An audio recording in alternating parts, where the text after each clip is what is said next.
And we're happy to have you with us, Philippines, sa inyong bayan ng superstars. Noli Iyala po kasama si Tommy Manotok.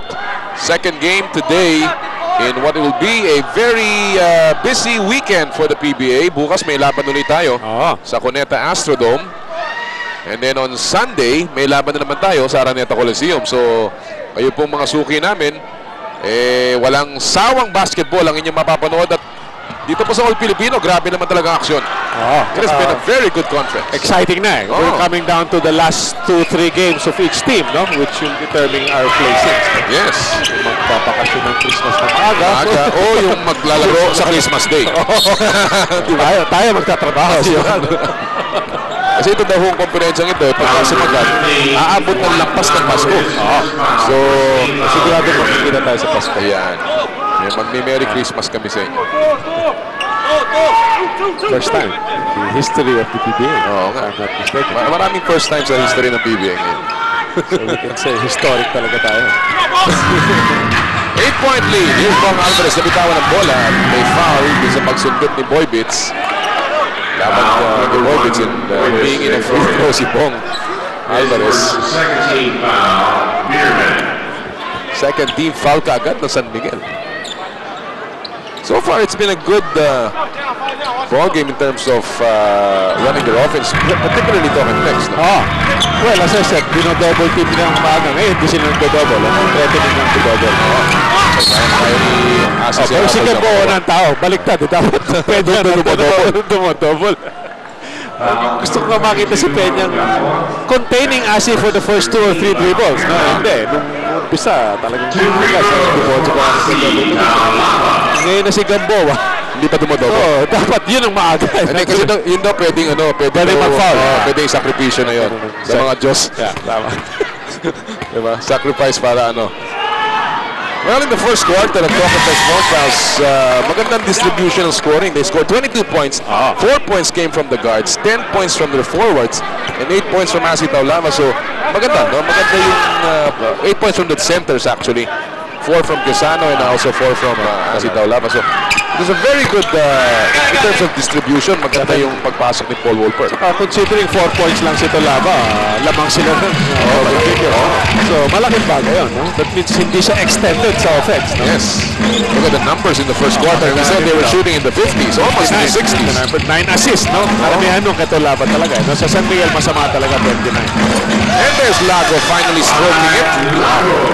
Ano ba matagal-tagal na eh? Si Dwight Lago is bound to come out with a big game.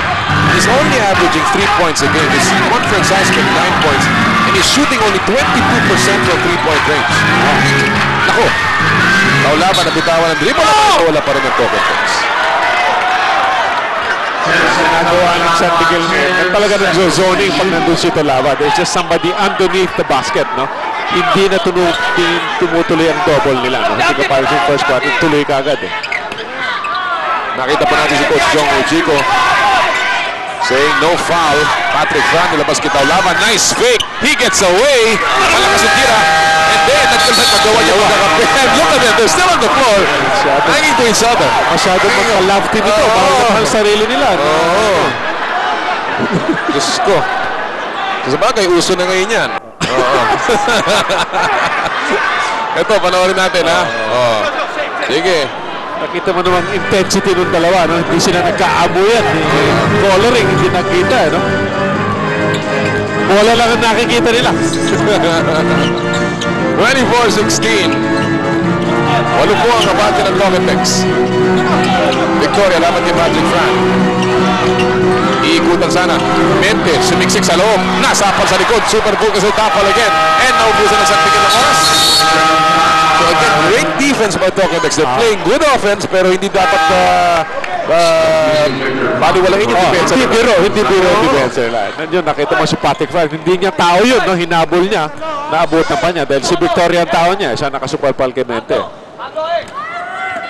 Pagdating sa supalpalan dito, nakaka-4 na itong Token Tex. Sa San Miguel, wala pa.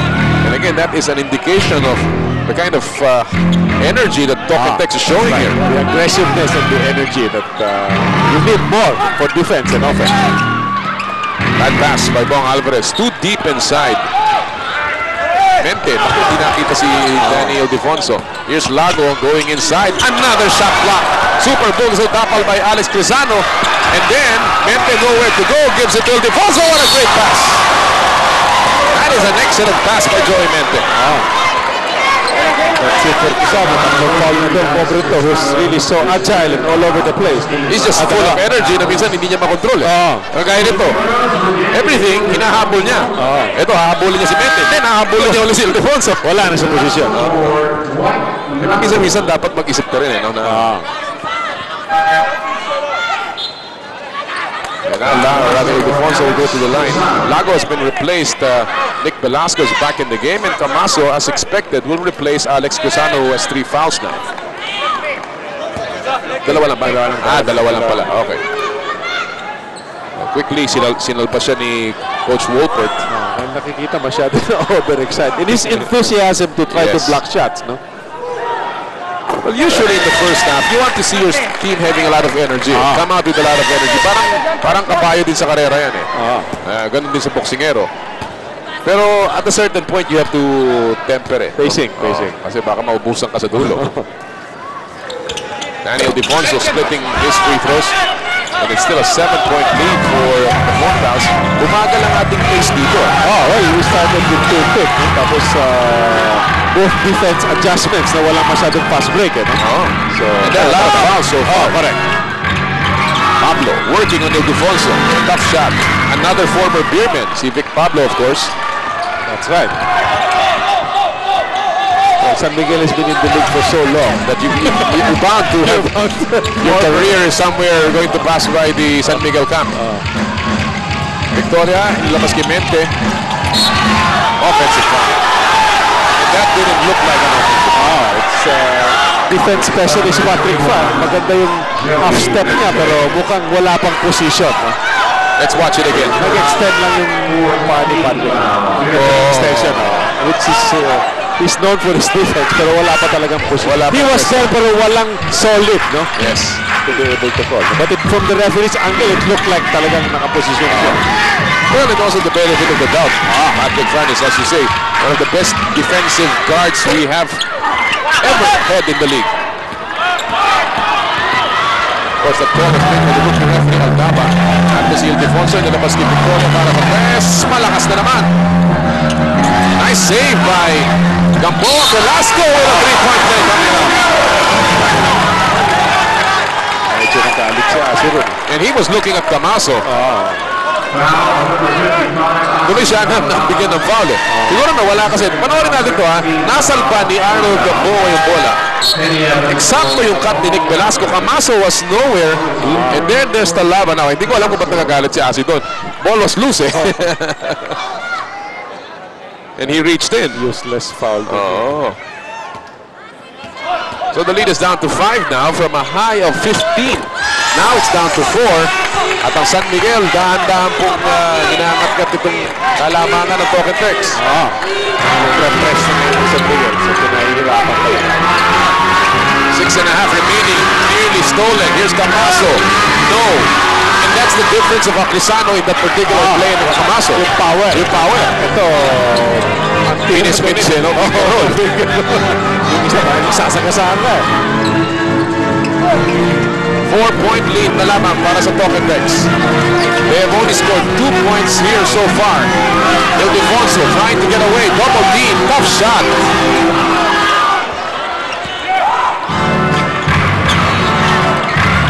Magkakataon sa Token Tex para palaki uli ang kanilang abante. Low post play. Taulaba. Hounded by 3 white shirts. Libre si Camaso for 3. Yes. Camaso is shooting 60% from 3-point range. Hits his second triple today. He has 6 points in the game at ang lamang ng Token Tex umangat sa pito, 27-20.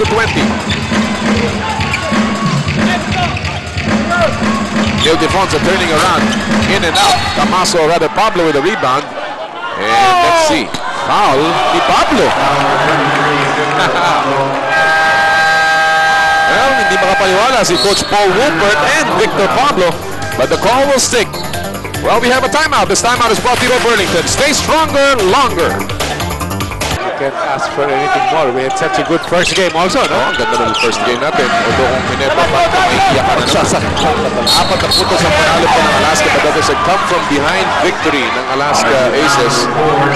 They won that one by 4 points, but it was only won in the final few seconds. And if you really want to think about it, Ginebra lost that game.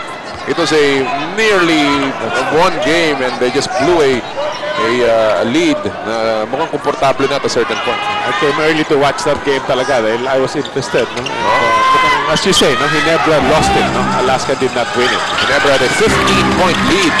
Here's a nice breaking the press. Breaking the press. So napaghandaan yun. Very good point. Kanina pa nagpe-press ang San Miguel. No? So nakapag-draw out ng bagong play. No? Ang coach ng Tex. Right. There's a foul on that squeeze play. Pero si Camaso ang tinawagan ng foul.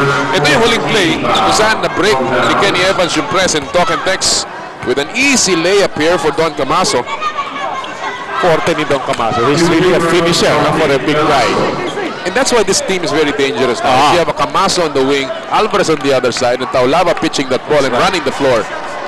Potentially, well, this is a team that is going to give a lot of teams, other teams, a lot of problems. They've got everything. They've got great point guards to boot. Pero ang ano lang dito, medyo yung kapalit ni Asi, no, Tony? Pag Asi nagka-problema in terms of foul, doon na medyo bababae pa. And also playing together, no, with the new system of the coach. No? But it looks like they've adjusted so well already this past 3 games. No? It looks like a very simple system. Nothing yung hindi masyadong maraming bagong pinapagawa sa mga players. First attempt yata ito ni Peña. Asi will pick up his 3rd foul now. Yan ang sinasabi natin. Pisano will check in, but Pisano also has 2 personal fouls. And after that, if you look down the bench, wala ka na makikita dyan. Si Gonzales na susunod dyan. Malaking gap, no? Asi Taulava moving out with 6 points, 4 rebounds, and 3 personal fouls. Pisano papasok after scoring a total of 4 points in the first quarter, also with 2 personal fouls now. And Peña has been struggling here today. No basket, no points for Dorian Peña. Well, as we anticipated a big game for him, I'm sure he also knew that this was a big game for him. So there's a little added pressure, no, in going up against Talk and Tex, especially with Taulava and the big guys. Sabi mo nga, Tommy, just before we started, ito na talaga yung examination, semestral test, so yung quarterly test examination ni Dorian Peña. Pisano, wala. Ribani with Velasco. Tumatakbo si Peña, no pass. Rosella also pushing it. We have not seen the San Miguel fast break here today so far. Outside shot, and that's the first triple for St. Nick. Nick Velasco with a magnificent game last time up against Purefoot. Shot 40% from 3-point range and 4 out of 10 shooting. Total of 23 points in 34 minutes. Pablo, yes, nice move by Victor Pablo. One of our few operators, one-on-one dati yan, you know? That should lead the team. No? That's why actually San Miguel got him from Percy and all that. And he's showing us that he can still do it. No? Kaya ito na si Peña. Wala, pero may foul. Sino tinawagan? Si Pablo. Si Si Pablo tatanggap na kanyang pangalawa. So, you know, dahan-dahan napupunta sa foul trouble yung mga malalaki. And usually that is the result pagka yung ang depensa nyo is more of a one-on-one defense rather than a team defense. That's right. Dahan-dahan na po gumigiling si Peña. Dorian Peña also had a great game against Purefoots. Played 34 minutes, scored 16 points on 54% shooting from the field, 7 out of 13 that particular night. And came up with a total of 13 rebounds laban sa Purefoots. He has just stepped it up really this season. Yung confidence level ni Peña. Nakita na natin dumarating. It's just that ang bulusok, ang bilis. Bilis. Sa poste ngayon, si Pablo nilabas kay Evans, papay ng baseline. Delano, nilabas kay Evans. 2 seconds to shoot. Nagawan ni Ontiveros. Here's Peña. Had to reach in for that one. And look at the big boy dribble that ball. Mobility. And then it stopped from behind. Book that it hit the side of Dorian Peña, so it will go back to Tokentex.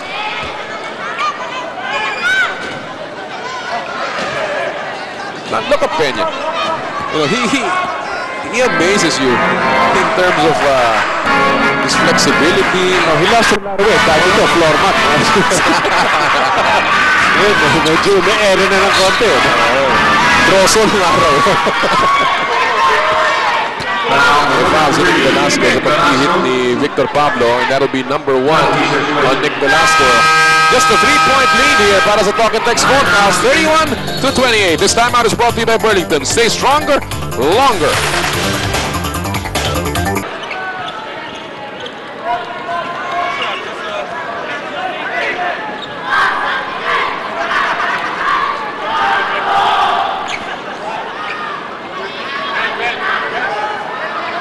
Mayang gabi kanina tanan sa ating mga kababayan sa Cebu City. Welcome sa Minor Superstars.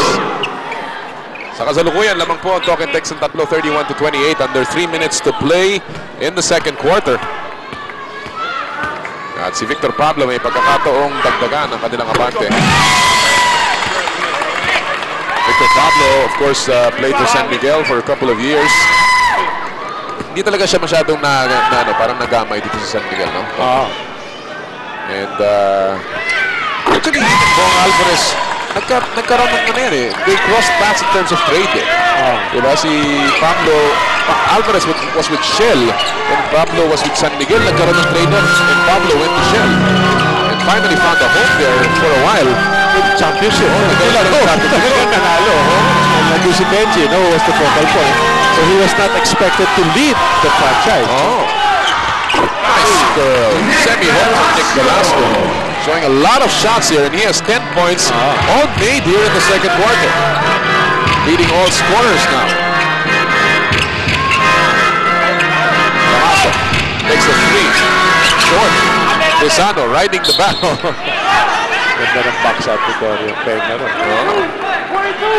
So ngayon, ang San Miguel has an opportunity to either tie with a 3-point shot or cut down the lead to 1. Patibok dito ang Tokentex. Single coverage defense. They go down low. Here's Dorian Peña. Laban kay Alex Lozano. Curling. Difficult answer. That's not his shot. That's not a little bit out of his range. And there's a whistle here. And if it's on Pablo, that'll be number 3. Si Belano. Belano. Buti na lang si Belano. Belano will pick up his first foul, although parehong kapunan po nasa penalty na ngayon. And the cue for Demape to check in for Don Belano.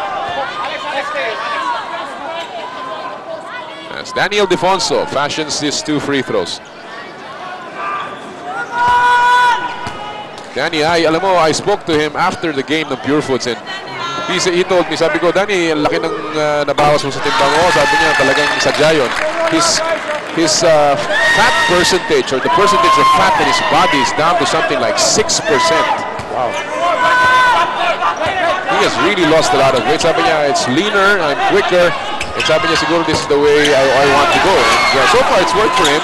Although, hindi na siya yung puwersa niya, no? Kasing lakas. Pero malakas pa rin. Pero mas mabilis. Mas mabilis. Bola na bitawan, napunta kay Ontiveros, who has not scored in this game. After coming up with 24, there he is finally. That is a 2-point basket. So naitabla na niya ang ating talaan. 33 all with a minute and a half remaining. This is, believe it or not, our first deadlock of the game. As we see it, nawala si Asi sa low post ng Tokentex. Medyo nahihirapan silang kumuha ng magandang tira. No? So they're missing most of their shots. And nabanggit natin yan. Sabi natin, ang problema ng... Uy! Ay! Yung layup lumabas pa. Nabanggit natin yun, pag magkakaproblema ang Talking Text, pag umupo si Asi. Right now, we're being proven right here. It's not only his scoring his threat creates opportunities for others. Nice pass, and there is Torres Peña hitting San Miguel. Their first taste of a lead in a long, long time as Asi Taulaba watches this ball game from the bench. Three fouls. I think we will see it now. Only 45 seconds remaining. Yung pong 15 puntos na kalamangan ng Talking Text is now history. Pablo, spinning baseline, wala. Racela with a rebound, pushing it up. Racela pa rin. And that is stripped away by Kenny Evans, who comes back the other way. 4-on-2 fast break. Crisano running the floor all the way to the hole. And there is a basket plus a foul mula kay Nick Velasco. And we see the speed of both teams, no? Medyo hinabol lang ni Evans si Racela, pero lamang na ron. Hindi niya nakakalain na aabutan pa siya, no? Well, that's the beauty of this Talking Text team. They've got great defensive guards. And here's Crisano again displaying the power and the potential. 6 points para kay Alex Crisano. He had 16 in his last game against Red Bull. He shot perfect from the field. 8 out of 8 in that particular game. For a big guy, mabilis, may tira pa, may kamay, no? So balikan lamang sa koponan ng Talking Text, 36-35. Only 14 seconds to go. Velasco for 3. That is short. Crisano with a rebound. And there is a whistle. Let's see. Let's see. Number 4. Asi Peña. Kala ni Crisano siya. And that will mean 2 free throws for Alex Crisano. Previous to that game, Crisano shooting about 3 points a game. Well, he's upped his average now to about 5.6 points a game. And yung 16 points niya last time up was his conference high, 3 points shy of his career high.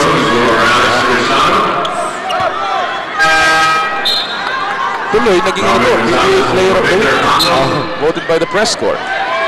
And he deserved deservingly, very, very deserving. Considering he has not really seen big-time action. Yes. He was lounging sa bench ng Ginebra, no? We'd see sparingly. And we saw flashes of his athletic ability, no? But we didn't think that he had the poise, no, that he is showing now. Well, remember, si Crisano din ay na-injure to eh. So medyo naantala yung kanyang career. But now he's back in harness and enjoying the confidence of his new coach. And that is a big thing for a young player. Definitely. The coach does a lot, no? What a big first half para kay Alex Crisano, 9 points. A big follow-up to 16-point production last time up at the Talking Text. Lamang ng tatlo, 11.9 seconds to go. Still a lot of time here for one more crack. Peña is all alone and he will go with a two-handed stuff. That was a no-fear slam brought to you by No-Fear Jeans. Aming foul. Okay, prior to that one. Okay, buti na lang. Pero tatlong foul lang si Crisano. Tatlo si Taulaba, tatlo si Crisano. Tatlo si Crisano, tatlo si Taulaba, dalawa si Pablo, dalawa si Demape. So, problemang nabubuo para kay Coach Wolpert. Mabuti na lamang at lamang sila dito ng, well, tatlo sa kasalukuyan. Pero yun ang mga pupuro pagdating sa dulo eh. That's right. Parang bingo lang yan. Ildefonso at the line. Proud son of Urdaneta Pangasinan. It's a very nice business dun sa Urdaneta. And he goes home to his hometown quite often. Oh, good. Ganyan talaga dapat. With some fresh air. That's right. Oh, yeah, turnover. And it will go back here to San Miguel with 6.1. No. Talking Text. Nakatapit ni Racela. So ngayon, natawag ng 30-second timeout ng Talking Text phone fouls at the 6-second mark of the second quarter. 6 seconds na lamang. Delano, nilabas kay Evans.